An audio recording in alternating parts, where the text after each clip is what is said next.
이게 부자와 빈자의 프레임으로 만약에 이 세금이 가결된다면요, 정말 맥락과 근본이 없는 세금이 우리나라 주식시장에 들어가게 되는 거고요. 그래서 이거는 정말 감히 단언하건대 어떤 부동산 세력이 주식시장 망치려고 그렇게 세금을 바꿔놓지 않고서는 이런 개판인 세금이 도입될 수 없는 게 본질입니다. 그래서 현재의 금투세 시행은 일단 최선을 다해서 막아야 돼요. 이런 형태의 세법이 도입된 나라는 진짜 어디서도 찾아보기가 어려울 것 같고, 그렇게 됐을 때 그 이후에 대해서 감히 예상할 수가 없겠습니다.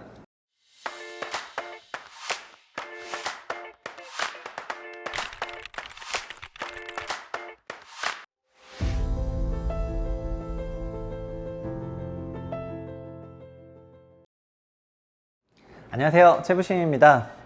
오늘 전달해 드릴 주제는 금투세 논란입니다. 이 금투세 어마어마한 거 다들 잘 알고 계시겠지만 제가 제 시각으로 한번 말씀해 드리겠습니다. 일단 지난주가 정말 혼돈의 일주일이었습니다. 지난주 월요일에는 뭐 기계들이 그냥 계속 봇들이 엄청나게 처분을 하기 때문에 미국인들 자는 새벽 시간에 한국 주식시장이 완전 터진 것 같고요. 네, 그 와중에 금투세 논란이 그래서 지난주에 정말 과열이 됐습니다. 일단 시작은 금투세를 그대로 진행하겠다 이렇게 진성준 의원이 말을 했고, 그러니까 국민의힘에서는 금투세 폐지하겠다 이렇게 얘기를 했는데, 중간에 민주당에서 임광현 의원이라는 분이 계십니다. 국세청 차장 출신이시고 비례의원으로 들어왔는데, 이분이 8월 5일에 금투세 예정대로 시행하겠다라고 얘기를 하면서 민주당의 당 세제 의견을 조금 주도하는 이제 그런 중인데, 이제 선빵을 날리는 거죠. 그래서 한동훈 국민의힘 당대표가 금투세 폐지를 이렇게 주장하고 막 이러니까 임광현 의원이 그랬어요. 그럼 토론하자, 당대표끼리 그렇게 토론하자 이렇게 얘기했거든요. 그랬더니 그 민주당 박찬대 의원에서는 조금 나 그렇게 좀 그렇다 했는데, 한동훈 의원이 다시 또 이제 불타올려가지고 8월 8일에 민주당에서 본인들이 하셨던 토론 제의를 없애고 국민들이 보시기에 도망가셨다고 밖에 할 수 없는 상황을 만들었다 이렇게 얘기하고, 민주당이 원하는 시간에 원하는 장소에서 와우 트럼프야 원하는 토론자로 금투세 문제에 대해서 민생 토론하자는 제안을 다시 한번 드린다 이렇게 당대표가 발언을 했습니다.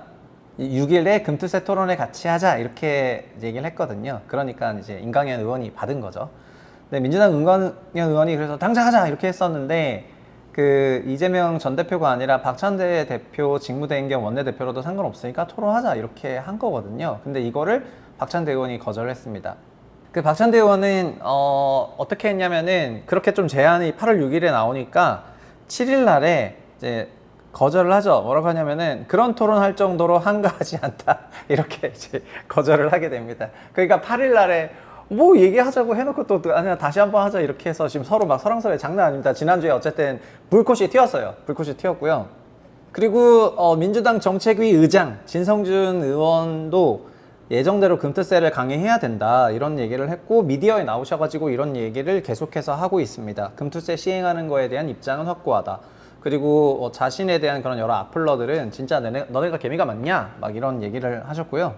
8월 8일 MBC 라디오 김종배 시선집중에 나오셔서 거의 모든 투자자가 세금을 가지고 투자를 결정하는 게 아니고 수익이 발생하느냐를 가지고 투자 여부를 결정하지 않냐, 그러면서 한국 주식시장에서 수익이 예상되면 세금이 있어도 투자하는 것이라면서 세계의 선진 금융시장들 또 활성화된 자본시장에서는 전부 다 주식 양도소득세가 도입돼 있다 이렇게 얘기를 했습니다. 이 말 자체는 워딩은 엄청 이제 만말이기는 해요.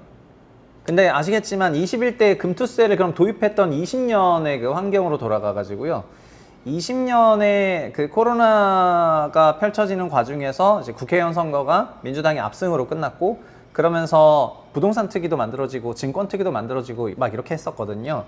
저는 그 당시에 부동산 특위에서 조금 활동을 했었는데, 이제 옆방에서 증권 특위가 있었고, 제가 주식시장에 있었기 때문에 그냥 옆에서 무슨 얘기를 하는지 나중에 지나가면서 거기 참여하셨던 다른 민간 전문가를 알았기 때문에 이런저런 얘기를 들었었는데, 그때 이제 금투세가 논의가 되었습니다. 근데 그 당시에 논의했던 금투세랑 지금 금투세는 정말 엄청 달라요. 그때 논의했던 금투세는 정말 일본과 미국을 완전히 똑같이 하는 그런 금투세가 논의가 되었었는데, 현재 시행된 금투세는 세계 어느 나라에도 족보가 없는 그런 금투세가 시행이 된 상태예요. 그래서 저는 이거를 그렇게 바꾼 것이 기재부나 아니면 뭐 국세청 라인에서 바꾼 게 아닌가 개인적으로 의심을 하고 있는데, 왜냐하면은 글로벌 스탠다드 금투세가 아니라 족보 없는 금투세를 시행하고 있기 때문에 제가 이 얘기를 드리려고 하는 겁니다. 누가 이렇게 법을 만들었는지 정말 낱낱이 밝혀야지 될 것 같습니다. 물론 이제 시간을 들이고 회의록을 뒤지면 알 수 있을 것 같기도 하지만요. 세법에 대해서 얘기를 하면은 저는 세금 계산하는 어플도 만들었었잖아요. 이제 망해서 그렇지. 그런데 그거를 만들 때 2018년, 19년부터 만들었었기 때문에 그때 간단한 세금에 대한 개요를 조금 말씀드리면은 우리가 종합소득을 과세를 하고 그리고 그거랑 별도로 세금을 분류를 해가지고 분리가 아니라 분류를 해서 이제 딱 그 종이 나눠지는 것처럼 완전 이건 인간이고 이건 인간 침팬지다 이렇게 딱 분류를 해요. 그래서 분류를 하는데 종합소득에는 여러분 뭐 근로소득 이거는 연초에 원천징수를 하고요. 그다음 사업소득, 연금, 기타, 배당소득, 이자소득 이런 것들이 종합과세에 지금 들어가고 있습니다. 그리고 분류하는 거는 퇴직, 이제 퇴직하면은 퇴직 소득이 생기니까 퇴직금에 대해서 소득, 양도 이거는 주식이나 부동산에 대한 그런 양도, 그리고 이제 금융투자소득 이거가 분류과세로 들어온 거예요. 그래서 금융투자소득이 원래는 없었다가 지금은 들어와 있습니다. 근데 종합과세랑 분류과세를 하는 게 도대체 뭔 의미냐를 하실 텐데 이렇게 보셔야 되는 게요. 내가 이 소득이 반복이 될 거가 높은 확률로 기대가 되면은 경상적이란 말을 써요. 그거는 경상적인 거는 계속 너는 일을 할 거잖아. 퇴직하기 전에는. 그러면 퇴직하기 전에 소득에 대해서는 계속 일을 하니까 그거는 종합소득이고요. 비반복적인 일, 어쩌다 한번 생기는 거, 그거는 비경상이라고 얘기를 하고 이런 경우에는 분류를 해요. 그러니까 이렇게 쪼개져 놓은 거죠. 이거는 우리나라만 그런 게 아니라 대부분 이렇다 이렇게 생각하시면 좋겠습니다. 자, 그리고 우리가 투자하는 투자 상품에 대해서 생각을 해봅시다. 투자 상품, 이거는 원금이 손실이 될 것 같으면은 이때는 위험한, 이게 투자라는 말 자체가 원금 손실을 내포하고 있다는 의미입니다. 우리가 뭘 투자했다 이런 얘기를 할 때는 잘못되면 원금 손실이 일어나는 겁니다. 그리고 주식과 부동산은 모두 다 투자 상품이 됩니다. 원금 손실 위험이 있으니까요. 그리고 파생 상품의 경우에는 원금보다 더 손실 일어나는 경우에 원금의 초과 손실 이런 거는 파생 상품이라고 합니다. 제 주변에도 미국 나스닥 관련해서 3배 레버리지를 쓰시는 분이 계신데 이런 3배 레버리지 같은 거는 절대 하시면은 안 돼요. 그냥 레버리지 3배 상품은 그거는 이제 옵션 상품이어 가지고 그냥 단순히 레버리지에만 그 가격 하락에만 3배가 노출된 게 아니라 옵션 비용을 그 ETF에서 계속 잡아먹기 때문에 전고점을 뚫어도 내 ETF는 전고점 못 뚫을 수가 있어요. 그러니까는 우리가 나스닥이 전고점 뚫으면 내 ETF가 전고점 뚫을 거라고 생각하지만은 그 나스닥이 전고점을 뚫었더라도 내 ETF는 한참 빠져 있을 수가 있습니다. 왜냐하면 위아래로 왔다 갔다 하면서 그 중간중간마다 비용을 다 써버리게 되면은 나스닥 지수는 전고점 뚫었는데 내 ETF는 박살나 있는 경우가 많아요. 그러니까 레버리지 ETF는 기본적으로는 이제 하는 게 아닙니다. 이제 많은 분들이 레버리지 ETF를 찬양하는 그런 분들이 있는데 그거는 이제 일반 ETF가 아닙니다. 오히려 그냥 주식담보대출을 받고 이자 내면서 레버리지를 하는 거가 2배를 사는 게 훨씬 더 낫지 레버리지 ETF를 사는 거는 훨씬 위험합니다. 마지막으로 무위험. 무위험은 원금 손실이 없는 것들이거든요. 이거는 이제 예금이나 채권이 되겠습니다. 그럼 여기서 이미 소득을 어떤 식으로 처리해야 될지 사실 답이 다 나왔어요.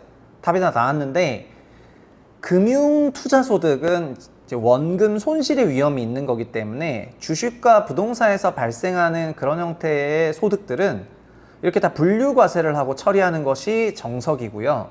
그리고 무위험, 원금 손실 없는 위험, 여기 예금이 들어있잖아요. 예금에서 나오는 이자, 뭐 이런 형태의 상품들은 사실은 종합과세로 처리를 하는 게 맞죠. 그렇게 이제 처리를 하는 게 원래는 맞다. 그렇게 말씀을 드리겠습니다. 그런데 자, 우리가 주식 자산이라는 거는 이제 취득도 하고 그다음 보유하고 이제 처분하는 그런 생애 주기를 거치지 않습니까? 그래서 취득할 때는 부동산에서는 뭐 취득세를 내고 그다음에 주식에서는 그 소액의 이제 얼마 안 되는 거래세를 내는데 우리가 처분할 때 그 차익이 나잖아요. 그래서 아파트를 비교해 보면 아파트 매도, 아파트는 위험 자산인 부동산에서 나오죠. 아파트를 매도해서 내가 매각이익이 생기면은 이거는 비반복적인 매각이익이고요. 자산을 취득하고 처분하는 것 자체는 비반복적입니다. 그래서 이런 거는 분류과세로 처리를 해요. 현재 이런 세금을, 이런 수익을 우리 종합소득으로 더하는 게 아니라 부동산 양도소득으로 분류를 해가지고 종이 달라. 얘는 원숭이입니다. 우리는 매년 일하는 거는 인간이고 얘는 원숭인데 원숭이여서 분류과세로 처리하고 분류과세의 처리 기준이 따로 있는데 소득세율을 따라가긴 하지만 1세대 1주택 12억까지는 비과세한다. 이런 식으로 이제 비과세를 해주고 있습니다. 주식의 매도. 주식도 처분할 때 일단 국내 주식은 비대주주의 경우에는 양도세가 없고요. 대주주 기준이 작년에 50억으로 올라갔기 때문에 국내 주식의 양도세는 아파트보다 훨씬 유리해요. 국내 주식에 대해서는요. 양도세가 어마어마하게 유리합니다. 그러니까 주식을 하시는 분들 중에서 국내 주식을 하시는 분들은 뭐 국장탈출 지능순 이게 아니고 양도소득이 없기 때문에 하는 거라고 봐도 될 정도로 국내 주식에는 양도세가 없어요. 해외 주식은 양도세가 있죠. 그런데 금투세를 도입하게 되면은 국내든 해외든 다 투자소득이니까 이걸 다 더해가지고 결국 양도세가 생기게 돼요. 근데 그렇게 생긴 양도세는 부동산이랑 똑같은 거죠. 분류해서 이제 이런 금투세는 원숭이 소득인데 분류해가지고 원숭이처럼 가라 해서 별도의 그 세율을 매기게 됩니다. 보통의 경우에 양도세는 다 20%대이기 때문에 그 정도 나가고요. 사실 그래서 양도세라는 거는 지금 주식에 있는 금투세 논란이 양도세 논란이 됐는데 양도세는 금투세를 도입해도 사실 두 자산 간에 별 차이가 없어요. 아파트도 어차피 12억 넘어가면 세금을 내요. 12억까지만 비과세죠. 국내 주식은 50억까지 비과세니까 훨씬 유리해요. 해외는 22% 내고요. 근데 아파트가 더 유리해 보이면은 공제금액의 차이를 둬가지고 그냥 밸런스를 잡으면 돼요. 처분 단계에서는 큰 문제가 없어요. 근데 보유 단계에서는 엄청난 격차가 나와요. 자, 이자는 무위험 자산인 예금에서 나와요. 이렇게 예금에서 나왔다는 건 뭐냐면은 무위험 자산이기 때문에 얘는 반복적이고요. 반복적이기 때문에 경상적입니다. 그래서 이자로 벌어들인 소득은 종합소득, 우리 경상, 얘는 인간 소득인 종합소득으로 가는 거고요. 자, 배당은 원래 이건 미국과 일본 다 그렇습니다. 배당은 위험자산인 주식에서 나와요. 그래서 얘는 비반복적입니다. 주식이라는 거는 기업 위험자산에서 나오는 그 근간이니까 배당을 늘 할 수 있는 게 아니라 어떤 때는 하고 어떤 때는 못 하거든요. 그래서 배당은 비경상적입니다. 그래서 배당 소득은 분류과세로 가가지고 따로 하는 게 맞거든요. 그런데 우리나라 세법이 왜 전 세계 꼴통 세법이냐? 위험자산에서 나오는 주식의 배당 소득을 우리는 종합소득인 경상으로 잡아요. 경상으로 잡습니다. 그래서 대주주 정도라고 할 수 있는 뭐 주식 많이 갖고 있는 분들은 배당 소득이 10억이 넘어가는데 배당 소득 10억 넘어가면 그때는 세금을 종합소득인 50%로 내는 거죠. 정확히는 49.5%로 내게 되어 있습니다. 그러면은 이거는 배당하지 말라는 말이랑 똑같은 건데 이거는 일본의 역사에서부터 왔거든요. 이 배당이 이렇게 종합소득으로 들어가는 거는 어느 나라가 맨 먼저 시작했냐? 일본이 했기 때문에 한국이 일본을 카피하면서 그거를 도입해가지고 지금까지 잘 쓰다가 일본은 2009년에 금투세를 지금 글로벌 스탠다드에 완전 맞춰가지고 일본은 현재 배당소득도 분류과세 돼가지고 22%의 정확히 말하면 20%의 금투소득으로 가거든요. 그러니까 이제 미국처럼 완전히 맞춰놨습니다. 현재 근데 한국은 금투세를 도입한다고 하면서 배당소득에 대해서는 여전히 종합소득으로 가고 그리고 양도소득은 도입하겠다 이러니까 이게 진짜 묵은본 세제가 되는 거고요. 20년 증권특위 논의할 때부터 이렇게 묵은본이었냐? 아니죠. 지금 미국이랑 일본의 시스템과 제도에 대해서 다 공부하고 있는데 그렇게 합리적으로 선진화를 가자고 했는데 어떤 놈인지는 모르겠는데 걔가 현재 지금 금투세를 묵은본으로 만들어 놨다니까요. 저는 이게 그 세제실 라인이라고 개인적으로 생각을 하고 있는데 정확하진 않습니다. 근데 특위에서 논의되는 안건을 이렇게 묵은본으로 만들어 놨기 때문에 지금 금투세를 도입하자고 주장하는 거에 대해서 저는 완전히 반대를 하고요. 금투세의 큰 골자는 위험자산과 무위험자산 그리고 경상적인 거와 비경상적인 거에 대한 소득 체계를 그냥 합리화하자는 아주 그런 개념에서 간 거지. 그리고 일본도 잘 생각해 보십시오. 일본이 이렇게 배당을 종합소득으로 넣으면서 배당을 못하는 그런 나라 국가가 됐다가 그 이후에 지금 일본 증시가 어떻게 됐는지를 봐보세요. 그러면은 그 당시에는 우리가 2010년대는 일본을 마구 비웃었지만 지금은 일본을 비웃을 수가 없고요. 한국에 있는 모든 거래소부터 시작해서 여러 가지 공무원들이 일본 주식시장과 주식시장 룰에 대한 공부를 어마어마하게 하고 있습니다. 일본 그렇게 만만한 나라가 아닙니다. 그 시스템을 바꿨기 때문에 증시 자체가 리레이팅이 됐죠. 뭐 엔캐리고 뭐고 이런 얘기는 다 있고 시스템 자체가 깔아주는 그런 시장이 되겠습니다. 한국 그런 게 없다는 거예요. 한국은 뭐냐, 여전히 전 근대적인 부자와 빈자 그런 얘기나 하고 있다, 이렇게 말씀드리겠습니다. 근데 지난주에 이소영 의원이라고 계시죠? 원희룡 때려잡던 이소영 의원이 있는데 그분이 금투세 관련해 가지고 여전히 글을 썼습니다. 페이스북에 글을 썼습니다. 근데 그게 좀 명문이었어요. 그래서 링크를 드릴 테니까 나중에 한번 보시면 좋을 것 같고요. 2020년 12월에 금투세 하겠다고 했는데 현재 시장에 대해서 여전히 좀 좋지 않은 게 있다. 우리가 바꿔야 될 게 먼저 아니다. 그렇게 얘기했고요. 먼저 얘기하는 거는 순서가 틀렸다. 금투세 시행보다 상법 개정을 먼저 하고 그 다음에 코리아 디스카운트에는 재벌이나 대주주, 특히 LG화학 물적 분할했죠? 저도 철 모를 때는 그렇게 물적 분할하는 거에 대해서 별 생각이 없었지만 현재는 그런 형태의 행동들이 진짜 시장을 완전히 무너뜨리게 하는 행동입니다. 그리고 제가 자주 비판하는 2015년 삼성물산과 제일모직 합병, 이거는 국민연금까지 싸그리 다 들어가가지고 한국 주식시장을 망조로 만들었던 이벤트가 되겠습니다. 그게 2020년에는 LG화학 분할이었고 2015년에는 뭐 삼성물산 제일모직 합병이었고 이런 이벤트들이 엄청 많아요. 이런 게 더 이상 생기게 하면은 안 된다. 그리고 카카오는 들어가면은 한도 끝도 없고 이런 것들이 이제 나오게 되는데 이런 일들이 나왔을 때 이걸 막아야 되겠죠. 그래서 회사 이사의 충실 의무를 회사를 위해서가 아니라 주주를 위해서 하도록 개선하자는 상법 개정안을 계속 냈는데 이거를 계속 통과 안 시키고 있습니다. 하나가 더 있는데요. 8월 10일 포스팅은 더 신금을 울렸어. 이거는 진짜 부자들에게만 부과되는 세금이냐 이러면서 금투세를 자꾸 소득이랑 비교하지 말고 핵심은 부동산이랑 주식이랑 둘 세금을 비교해야 되지 않느냐, 이런 글을 썼습니다. 굉장히 만말이죠. 그래서 가서 한번 읽어보셨으면 좋겠습니다. 근데 이제 여기서 제가 정말 드리고 싶은 얘기는 지금 현 민주당의 당대표나 원내대표 정책위 의장 라인에서 생각하는 금투세가 이게 부자와 빈자의 프레임으로 만약에 이 세금이 가게 된다면요, 정말 맥락과 근본이 없는 세금이 우리나라 주식시장에 들어가게 되는 거고요. 그래서 이거는 정말 감히 단언하건대 어떤 부동산 세력이 주식시장 망치려고 그렇게 세금을 바꿔놓지 않고서는 이런 개판인 세금이 도입될 수 없는 게 본질입니다.